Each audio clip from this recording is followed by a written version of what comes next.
Las campanas de la iglesia resonaban lentas y profundas mientras estaba frente a la tumba de Ismael en San Miguel de Allende. El aroma a pino se mezclaba con el aire húmedo, y el peso de mi vestido negro se sentía como una carga más que apenas podía soportar. Ismael había sido mi compañero durante 40 años, firme como los cerros que rodean nuestro pueblo, y ahora yacía bajo una lápida mientras yo apretaba un pañuelo arrugado. Tratando de mantenerme entera, amigos y vecinos murmuraban condolencias. Sus voces eran un eco borroso a mi alrededor. No escuchaba nada. Mi mente estaba atrapada en la última noche de Ismael en casa, en cómo su mano apretó la mía con debilidad, y sus ojos hablaron más de lo que su voz, ya apagada, podía expresar. Confió en mí para seguir adelante con dignidad, para mantener unida a nuestra familia incluso cuando él se desvanecía. Entonces, en el silencio del cementerio, la voz de Emiliano cortó como vidrio. Bueno, dijo, lo bastante alto para que todos los presentes lo oyeran. Heredé 400 millones de pesos. Ya no sirves de nada, mamá. Al principio, pensé que el dolor me había hecho escuchar mal, pero su sonrisa burlona confirmó cada palabra.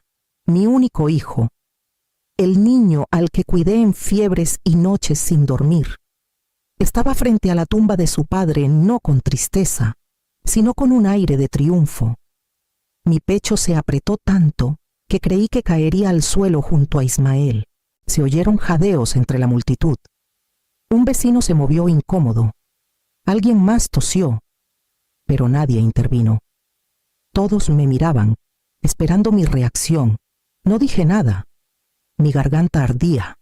Mi corazón latía con fuerza, pero mantuve la espalda recta. Acababan de bajar el ataúd de Ismael, y no dejaría que la crueldad de nuestro hijo empañara más ese momento. Doblé el pañuelo en mi mano y fijé los ojos en la tierra que cubría a mi esposo, buscando fuerza en el silencio. Pensé en la confianza de Ismael en mí, en los sacrificios que cargué sola. Las palabras de Emiliano no me romperían. No aquí, no todavía. Cuando los dolientes se fueron dispersando, entendí algo con una claridad dolorosa. El duelo no era mi único compañero ahora. La traición se había instalado a su lado, y tendría que decidir cómo sobrellevar ambas mientras los días avanzaban. Esa noche, después del funeral, me senté en el cuarto de huéspedes de una vecina en Guanajuato, mirando el techo mientras las palabras «ya no sirves de nada» resonaban en mi cabeza. No podía dormir. En cambio, los recuerdos surgían sin invitación, recordándome los años que moldearon al muchacho que, ante mis ojos, se había convertido en un extraño cuando Ismael enfermó por primera vez. Emiliano aún estaba en la preparatoria. Las citas médicas devoraron nuestros ahorros rápidamente y tomé decisiones que dejaron cicatrices invisibles. Dejé mi trabajo en la universidad comunitaria, cambiando una carrera estable por un empleo de medio tiempo que me permitía llevar a Ismael a sus tratamientos. Cuando llegó la factura de la colegiatura de Emiliano, vendí las perlas que Ismael me regaló en nuestro 10º aniversario, sonriendo al empeñarlas como si no significaran nada. Creía que esos sacrificios se tejerían en el corazón de nuestro hijo. Me decía que recordaría las noches que me quedé despierta, corrigiendo exámenes a la luz de una lámpara mientras su padre dormía y él estudiaba en la habitación de al lado. Pensé que el amor, entregado sin condiciones, siempre regresaría de la misma forma, pero mientras Emiliano crecía, menos miraba hacia atrás, hablaba menos de gratitud y más de querer más mejores autos, mejores amigos, mejores fiestas. Cuando sus compañeros trabajaban en verano, él se burlaba, diciendo que estaba destinado a cosas más grandes. Quería la apariencia del éxito sin el peso de ganarlo. Aún así, seguí dando. Cada ascenso perdido, cada hora extra, cada sueño de viajar que dejé de lado se sentía justificado si lo mantenía en pie. Y cuando el cuerpo de Ismael se debilitó aún más, me dije que al menos nuestro hijo llevaría el nombre de su padre con orgullo. Ahora, sentada en la penumbra de un cuarto prestado, Sentía lo ingenua que había sido esa creencia. Los sacrificios que recordaba con tanta claridad parecían invisibles para él, borrados por su hambre de estatus y la ilusión de poder. Mi devoción le había construido una base, pero él había elegido pararse en otro lugar. Y pronto descubriría hasta dónde estaba dispuesto a empujarme. La mañana después del funeral, la casa en San Miguel de Allende se sentía vacía sin la presencia de Ismael. Su sillón junto a la ventana aún tenía la marca de su cuerpo, y el silencio me aplastaba como un peso. Intenté ordenar mis pensamientos, aferrarme a tareas pequeñas que tuvieran sentido: hacer café, doblar una manta, pero la calma se rompió cuando Emiliano entró con un aire arrogante que desentonaba. «Necesitas empezar a empacar, mamá», dijo sin rodeos. «Esta casa es mía ahora». Lo miré, esperando alguna señal de duda, un destello de culpa. No hubo nada. Su barbilla estaba alzada, sus ojos afilados, y sostenía los documentos de la propiedad como si fueran un arma. «Esta era de tu padre», dije, manteniendo la voz firme. «Nuestro hogar». Él sonrió con sorna. «Corrección. Es mi herencia.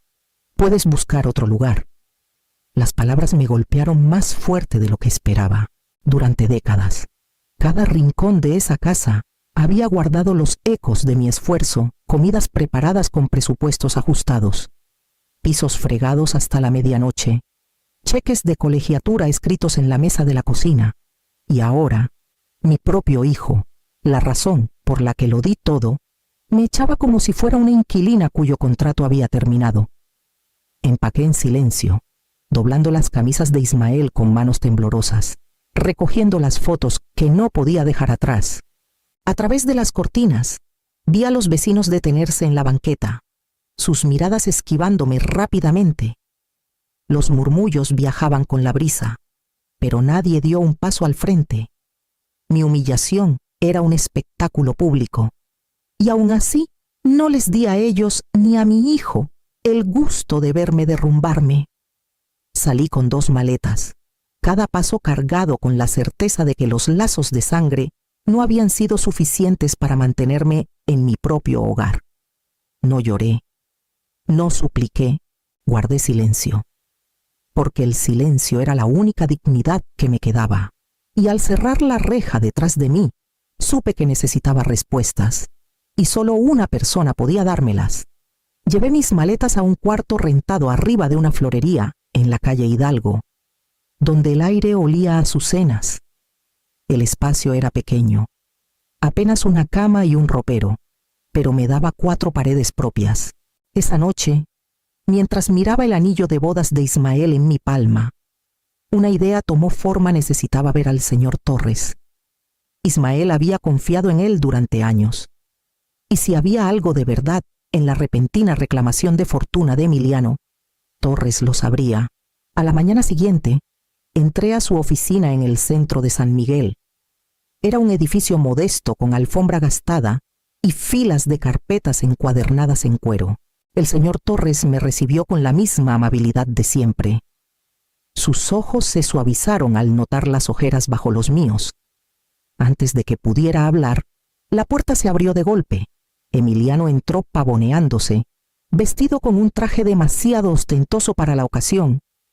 Su sonrisa ancha: «Señor Torres», anunció, dejándose caer en una silla sin pedir permiso. «Hay que movernos rápido. Los bienes de mi papá son míos ahora, y tengo planes. 400 millones de pesos no se manejan solos». Torres se recostó en su silla, ajustándose los lentes. Por un momento, el silencio llenó la habitación. Luego, para mi sorpresa, soltó una risita. No era cruel, pero cargaba con el peso de la incredulidad. «¿Acaso leyó el testamento?», dijo, mirándome antes de volverse hacia mi hijo. El rostro de Emiliano palideció. «¿Qué se supone que significa eso?». Torres juntó las manos. «Tu padre era un hombre cuidadoso. Sabía cómo el dinero puede corromper.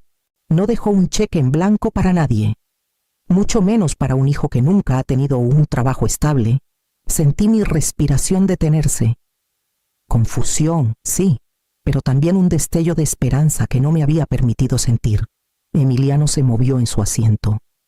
El aire de superioridad se desvanecía lo suficiente para dejar ver al niño que alguna vez necesitó que le atara los cordones. Torres tocó una carpeta gruesa en su escritorio. Si quieren saber la verdad sobre esta supuesta herencia, está todo aquí, pero puede que no sea el golpe de suerte que imaginas. Me senté más derecha, mi pulso acelerándose, lista para escuchar lo que Ismael había escondido en la letra pequeña. El señor Torres abrió la carpeta lentamente, como si supiera que cada página caería como una piedra en la habitación. Emiliano se inclinó hacia adelante, su impaciencia vibrando en el aire. Yo me quedé quieta, preparándome. El patrimonio de tu padre, comenzó Torres, no es lo que crees. La cifra de 400 millones es correcta, pero no es dinero en efectivo en una cuenta bancaria. La mayor parte está atada a un fideicomiso, asegurada contra préstamos para proyectos en los que tu padre invirtió. Emiliano frunció el ceño. ¿Qué estás diciendo? Es mío. Vi los números. La voz de Torres seguía calma, medida. Los números en un balance no siempre son riqueza líquida. Mucho de eso se usó como garantía. Tu padre era cauteloso, pero también ambicioso. Estructuró todo para que los bienes no puedan simplemente retirarse y gastarse. Vi la boca de Emiliano temblar, su confianza tambaleándose. Abrió los labios para discutir, pero Torres levantó una mano. Además, continuó, pasando una página hacia mí, Ismael nombró un albacea, alguien para supervisar el fideicomiso y cumplir sus intenciones. Ese albacea es tu madre.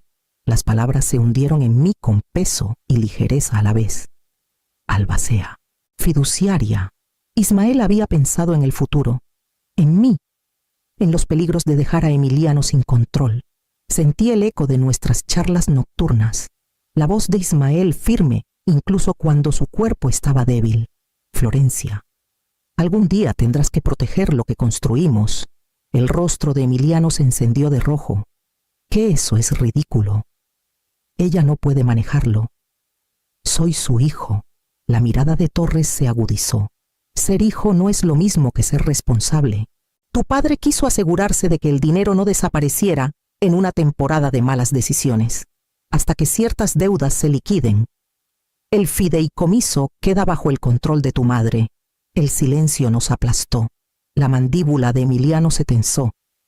Sus dedos tamborileaban en el brazo de la silla como un niño al que le niegan un juguete. Sentí su enojo arañándome, pero debajo de todo, percibí su miedo. Por primera vez desde la muerte de Ismael, una chispa de fuerza creció dentro de mí. Mi esposo no me había dejado indefensa. Me había armado con autoridad, y al hacerlo, me devolvió una medida de dignidad que pensé que había perdido. Torres cerró la carpeta y la deslizó por el escritorio. Señora Morales, el fideicomiso es suyo para administrar. Cada condición, cada salvaguarda, todo está en sus manos ahora. Puse mi palma sobre la carpeta, firme y deliberada, mientras Emiliano se recostaba en incredulidad. Mi duelo no se había levantado, pero algo más tomó su lugar: determinación.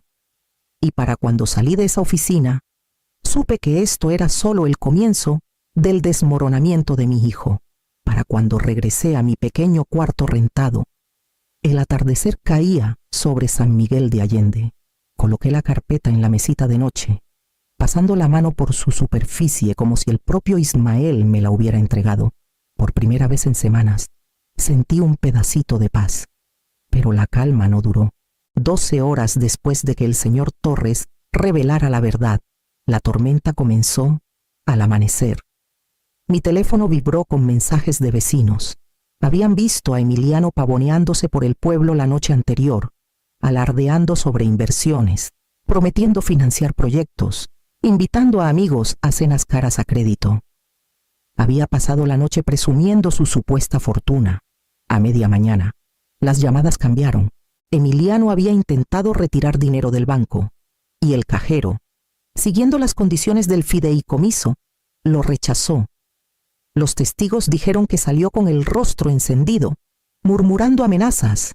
Poco después, sus supuestos amigos, los que brindaron por su fortuna, desaparecieron tan rápido como aparecieron, dejándolo con cuentas sin pagar y miradas frías de acreedores que de repente exigían el reembolso.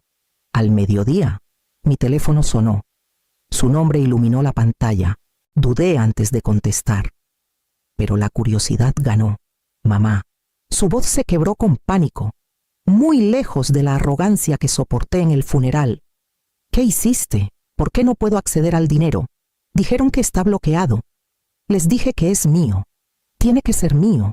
Dejé que el silencio se alargara antes de responder. Nunca fue tuyo para derrochar. Tu padre puso condiciones. Te lo advertí. Emiliano. Su respiración era agitada, frenética. Necesito tu ayuda, por favor. Solo desbloquéalo. Cúbreme hasta que esto se arregle. No entiendes, tengo gente esperando. Les prometí, pero sí entendía. Entendía más de lo que él sabía. Su voz ya no cargaba triunfo, cargaba miedo, el mismo miedo que llega cuando el suelo se desmorona bajo los pies de alguien acostumbrado a pararse sobre las espaldas de otros.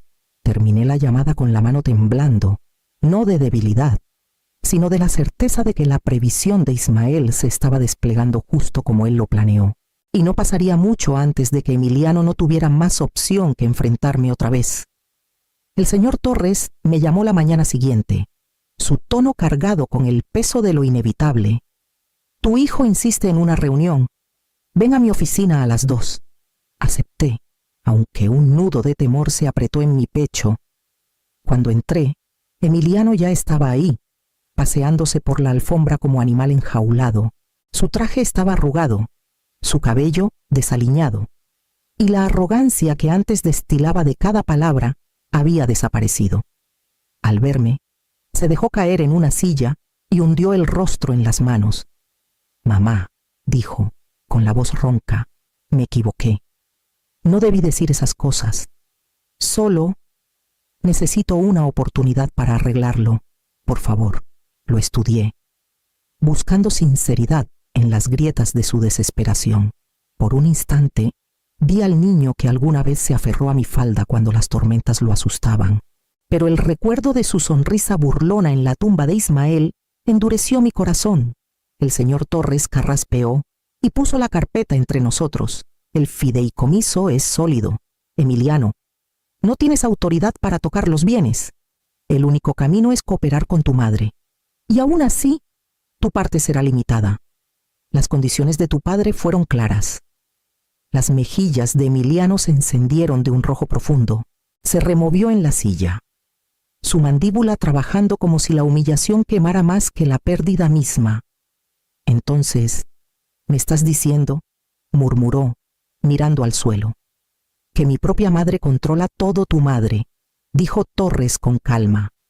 Fue encargada porque tu padre creía que ella protegería a la familia, incluso cuando otros no pudieran. Las palabras lo golpearon como un mazazo. Me miró entonces, sus ojos húmedos, divididos entre el enojo y la necesidad. Mi pecho dolía con el viejo instinto de alcanzarlo, de recogerlo como si el amor solo pudiera sanar las fracturas. Pero me contuve, con las manos apretadas en mi regazo, porque en ese momento supe que su supervivencia ya no dependía de lo que yo diera, sino de lo que él estuviera dispuesto a aprender. Y pronto, el mundo le enseñaría la lección que yo ya no podía. No tomó mucho para que la verdad escapara de las paredes de la oficina de Torres. San Miguel de Allende es un pueblo donde las noticias corren más rápido que el río. Y para el fin de la semana, todos sabían que la herencia de Emiliano no era la fortuna que había presumido. La cifra 400 millones se convirtió en un chisme contado con sonrisas, subrayado por la palabra intocable.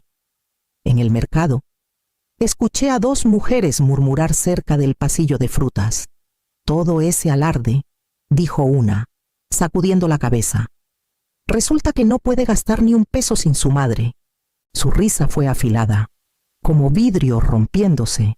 Debería haberme sentido humillada, pero en cambio sentí una extraña calma, como si la justicia comenzara a sentarse por sí sola. Parientes que alguna vez colgaban de cada palabra de Emiliano ahora evitaban sus llamadas. Viejos conocidos que lo felicitaron en el funeral le daban la espalda cuando entraba a un lugar. Las invitaciones cesaron. Las promesas se desvanecieron. Las mismas personas que alguna vez lo halagaron por su supuesta riqueza, ahora lo trataban como a un hombre desnudo. Durante años, me había parado frente a él como escudo, excusando sus fallas, suavizando sus fracasos, rogando a otros que vieran al niño que alguna vez conocí, pero esta vez no hice nada. Dejé que los murmullos se esparcieran. Dejé que la distancia creciera. Observé mientras enfrentaba el peso de sus propias acciones sin que yo lo cargara por él. La justicia sabía agridulce, amarga, porque ninguna madre sueña con ver a su hijo caer en desgracia. Dulce, porque finalmente entendí la sabiduría de Ismael a veces. Proteger es la forma más cruel de dañar. Al dar un paso atrás, le estaba dando a Emiliano la única oportunidad que podría tener de enfrentarse a sí mismo, y al cerrar mi puerta contra las voces del pueblo, supe que había llegado el momento de decidir qué construiría con las ruinas que quedaron atrás. En las semanas siguientes, revisé los papeles de Ismael y las notas de Torres, línea por línea. Los números eran abrumadores, pero el significado era claro. La fortuna no era mía para acaparar, ni de Emiliano para desperdiciar. Era el legado de Ismael. Y los legados están hechos para superar la vanidad, así que empecé con algo simple. Trabajé con Torres para crear un fondo de becas en nombre de Ismael, enfocado en estudiantes locales que soñaban con oportunidades pero no tenían los medios. Imaginé la sonrisa de Ismael al pensar en un joven o una joven entrando a un aula gracias a él. Por primera vez, el dinero no era una carga, era un puente. Dejé la vieja casa al silencio de Emiliano y compré una pequeña casa en las afueras de San Miguel. Era modesta, con pisos que crujían y un porche que atrapaba el sol de la mañana. No había fantasmas en sus rincones, ni ecos de discusiones o noches largas equilibrando cuentas. Cada objeto dentro era mío por elección, no por sacrificio. Planté un rosal en el patio delantero, algo que Ismael siempre prometió que haríamos, pero nunca encontramos el tiempo. Verlo echar raíces se sintió como un voto silencioso cumplido al fin. Por primera vez en décadas, mis noches eran mías. Leía libros sin mirar el reloj. Preparaba té sin el sonido de voces alzadas detrás de mí. Y me permitía respirar. Y mientras me adaptaba al ritmo de esta nueva vida, entendí que lo que llevaba adelante no era solo el legado de Ismael, sino el mío propio. La pregunta ahora no era qué había perdido, sino qué crearía después. Las mañanas en mi nueva casa llegaban en silencio, con la primera luz derramándose sobre el porche y el aire aún fresco antes de que el pueblo despertara. Salía con una taza de té, observando el horizonte pasar de gris a dorado, y sentía el tipo de paz que alguna vez pensé que solo pertenecía a otros. Durante la mayor parte de mi vida, me di el amor por lo que podía dar. Noches sin dormir, turnos largos, joyas vendidas, sueños pospuestos, todo vertido en la creencia de que el sacrificio garantizaba devoción. Pero la muerte de Ismael y la traición de Emiliano arrancaron esa ilusión. Finalmente entendí el amor. Sin respeto es vacío. Una cáscara hueca que suena hasta que se rompe, pensaba en Emiliano a menudo. No con el dolor agudo de heridas frescas, sino con la calma constante de la aceptación. Él había elegido un camino construido sobre apariencias, y yo había elegido no caminar más a su lado. Si aprendía de las ruinas de su arrogancia, ya no era mi decisión. Mi deber de protegerlo terminó con el último aliento de Ismael.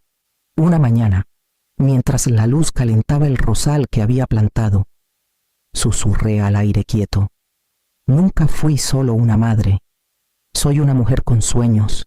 Las palabras se posaron en mí como una promesa, una que tenía la intención de cumplir.